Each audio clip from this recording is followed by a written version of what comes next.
চেতনার অবস্থা বিভিন্ন পরিস্থিতির দ্বারা আর পরিবেশের অনুসারে বদলে কেন যায়?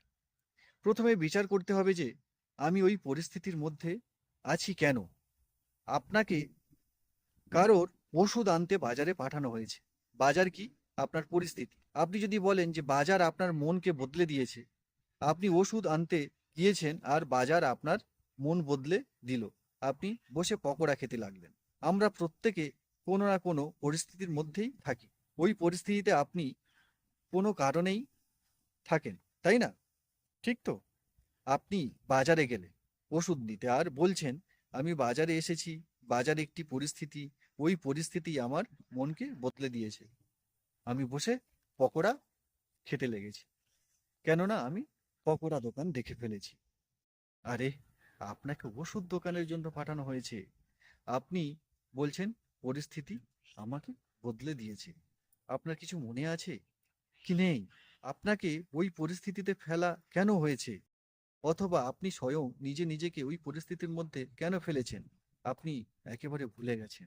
আপনি যেখানে আছেন, যা কিছু আপনার অনুভব হচ্ছে, তা কি পুরোপুরি নিষ্প্রয়োজন, এলোমেলো?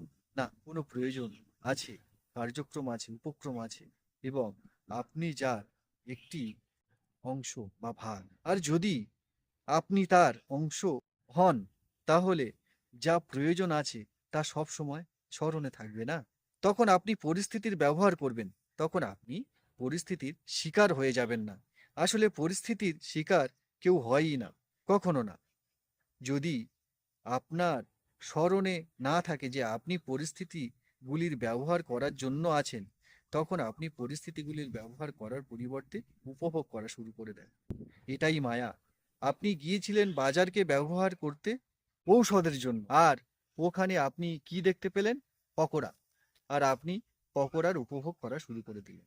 আর তারপর যদি বলেন আমার মন বদলে গেছে বাজারকে দেখে, না, আপনার উদ্দেশ্য বদলে গেছে। উদ্দেশ্যতে খুঁত আছে। যার জন্য ওষুধ আনতে গেছেন তার প্রতি মনে কোনো প্রেম নেই, কোনো করুণা নেই। তাই পরিস্থিতি ভারী হয়ে গেছে, পকোড়া অধিক গুরুত্বের হয়ে গেছে। এখন বসে পকোড়া চাবাচ্ছেন, খুব মজা নিচ্ছেন।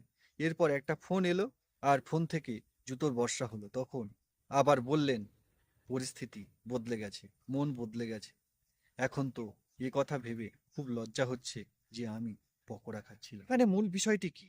মূল ভুলটা হলো, যাকে বাঁচানোর জন্য বাজারে পাঠানো হয়েছিল, হয়তো তার প্রতি আপনার প্রেমই নেই, নতুবা পরিস্থিতিগুলি আপনার উপর আধিপত্য বিস্তার কি করে করত? আপনার পরিস্থিতিগুলিকে ব্যবহার করার ছিল। আপনার উচিত ছিল ঔষধের দোকান কোথায় কোথায় আছে এ কথা বলতেন, আর ঔষধের দোকানে পৌঁছে যেতেন। পকোড়ার দোকানে পৌঁছে যেতেন না। পকোড়ার দোকানগুলিকে আপনি কি করতেন? উপেক্ষা করতেন। আপনার কাছে খুব নগণ্য মনে হতো না? তাহলে পরিস্থিতি আপনার উপরে কি করে প্রভাবী হতো? এটা থেকে একটি কথা বুঝে নিতে হবে, যাকে আপনি বিচলন বলেন, সেটি আর প্রেমহীনতার মধ্যে সরাসরি সম্বন্ধ রয়েছে। আপনি বিচলিত হতেই পারবেন না যতক্ষণ পর্যন্ত আপনি প্রেমহীন না হবেন। কেউ যদি বলেন আমি দিনভর বিচলিত থাকি, এর অর্থ এটাই যে আপনি ভেতর থেকে কঠোর, নিষ্ঠুর, হিংস্র। আপনার ভেতরে প্রেম নেই। প্রেম নেই, তাই ওষুধ নিতে এসে পকোড়া খেতে বসেছেন। পকোড়া চিবোতে চিবোতে যখন ফোনে গালি খেলেন, তো চোখ থেকে জল বেরিয়ে এলো। দুঃখের বিষয় কি জানেন? আপনার ওই চোখের জল ওই মরতে বসা মানুষের জন্য নয়, যার ওষুধ আপনি নিয়ে এসে দেননি। ওই অশ্রু আপনার নিজের অহংকারের জন্য আসছে। হায়, আমাকে বকা খেতে হলো। এখনো আপনি কেঁদে যে সময় নষ্ট করছেন, তাতে ওই মরতে বসা ব্যক্তি মৃত্যুর আরো নিকটে যেতে বসেছে। আর আপনি কাঁদতে লেগে গেছেন, কিন্তু আপনার চোখের জলে চরম নিষ্ঠুরতা রয়েছে। কেননা আপনি নিজের জন্য কাঁদছেন। আপনি কি শুধু এই কারণে কাঁদছেন যে মহা পাপ হয়ে গেছে, ওই মরতে বসা ব্যক্তিটি মরে গেছে? কেননা যদি আপনি বুঝতে পারতেন যে মহা পাপ হয়ে গেছে আর ওই ব্যক্তির ঔষধ চাই, তবে আপনার কাঁদারও সময় মিলত না। তখন আপনি বলতেন আমি কাঁদি কি করে? প্রথমে তো দেরি করে দিয়েছি, এখন দৌড়াই ঔষধ নিয়ে, তাড়াতাড়ি যাই। এই যে আপনি বসে শোক যাপন করলেন আর শোকে ছাতি চাপড়াতে থাকেন, এও তো চরম প্রকারের অহংকারী না?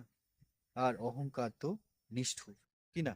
এখানে আমার কথাতে আপনার দুঃখ হবে, আর যদি সত্যিই হতো আপনার আঘাত লাগেনি, না হলে একটা আঘাত যথেষ্ট হতো।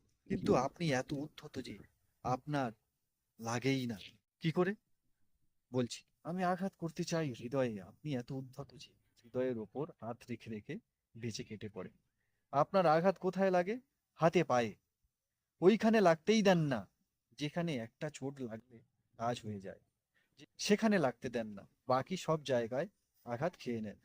ওই একটা জায়গা বাঁচিয়ে নেন যেটা আপনার অহংকারের আড্ডা। এই জন্য বলছি, এই কান্না ও অহংকারের